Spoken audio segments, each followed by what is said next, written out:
Hi again, students. Now we are going to solve examples related with the second type of the integration methods, which it is integration by parts by tabular method. First of all, in the previous video, I explained that I said when should I use tabular method and how do I recognize that I must use tabular method. Before I solve the questions related with the tabular method, I want to remind you something. Some teachers, they write d over dx in this column and integral dx in this column. And some they write u dv. I use derivative and integral.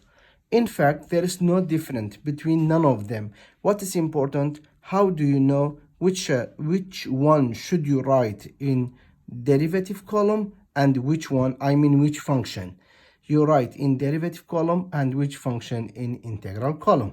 Okay, now first let us look to the finding integral of or solving integral x squared e to the power 2x dx. In fact, students, when we use it to study integral of e, we said if derivative of power was multiplied by e, the answer directly itself plus c. But here I see derivative of 2x is not x squared, it is 2. So here, students, x squared, we will write it under the derivative because of this reason. When I take the second, third, fourth derivatives of this one, first, second, third, fourth, I reach to an end. I mean this. First derivative 2x, second derivative 2, third derivative is 0. Means after this one, I don't have any other derivative. It stops here. That's why always we choose algebraic function as the derivative and e to the power 2x as the integral, antiderivative. What is antiderivative of e to the power 2x? I wish if we have derivative of 2x here. Since we are missing derivative of power by 2 times, so anti means we write down in denominator. So the integral of e to the power 2x is e to the power 2x over 2. I will repeat same thing. Don't forget 2 exists here already and you add another 2 to denominator. 2 times 2, it will be 4. E to the power 2x over 4. Again, if I repeat it, so students, what do I get? E to the power 2x over 8. What is the meaning of this one? It means that always if you have e to the power ax here, when you take first integral, you write e to the power ax over a to the power 1. For the second time, a squared. Third time, a cube, and so on.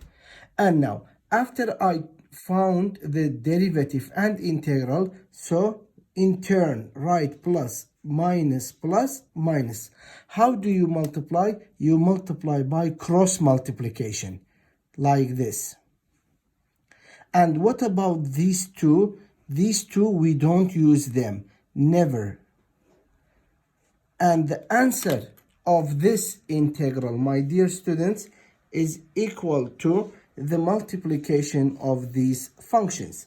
So x squared times e to the power 2x over 2, it will be x squared e to the power 2x divided by 2. Negative 2x times 4, 2 with 4, they simplify, or let me write down 2x times e to the power 2x over 4. I mean this, over 2, 1, over 2, 2. And now, 2 times e to the power 2x over 8. 2 times e to the power 2x divided by 8 plus c, because multiplication finished. Don't forget, over 2, 1, over 2, what? 8 divided by 2, 4. So this is the solution of the first question. Okay, let us come to the second question. I have x times sine x over 2 dx. Derivative of x over 2 is not x, it's 1. So what should I do? Oh, sorry, it's 1 over 2. So what should I do? I must use tabular method. X, I write it in the derivative column. I explained the reason, because when you take the first and second derivative, it will be stopped in a level, in a step. Sine x over 2. Always in trigonometry, the derivative of the angle must be here. What is the derivative of this one? 1 over 2. Do you have 1 over 2 here? No. So you multiply by 2 over 1. 2 over 1 times antiderivative of sine, negative cosine x over 2. This time, repeat it. Negative, you have already 2. You will add another 2 beside it. It will be 4 sine x over 2. And what else? Don't forget, before you multiply in cross, don't forget to put the signs. Therefore, the answer of this question, my dear students, it is negative 2x cosine x over 2. Negative times negative, positive 4 sine x over 2 plus c. And now this is the second question solution. Let us come to the third question solution. X cosine 3x, derivative of 3x is 3. This is x. So if I write x here, I will try to take higher order derivatives. First derivative 1, second derivative 0. Cosine 3x. Derivative of angle must be here. What should be 3? 3 times cosine. I'm missing 3 with cosine with multiplication. So it will be sine 3x divided by 3. When you are missing any number in multiplication, you divide antiderivative by that number. If it was missing by divide, you multiply antiderivative by the missing number. Again, I repeat it. Negative sine 3x's antiderivative negative cosine 3x.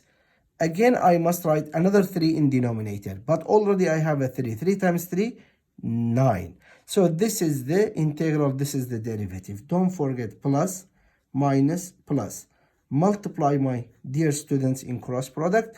Therefore, you get x sine 3x divided by 3 plus cosine 3x over 9. Don't forget plus c. Okay.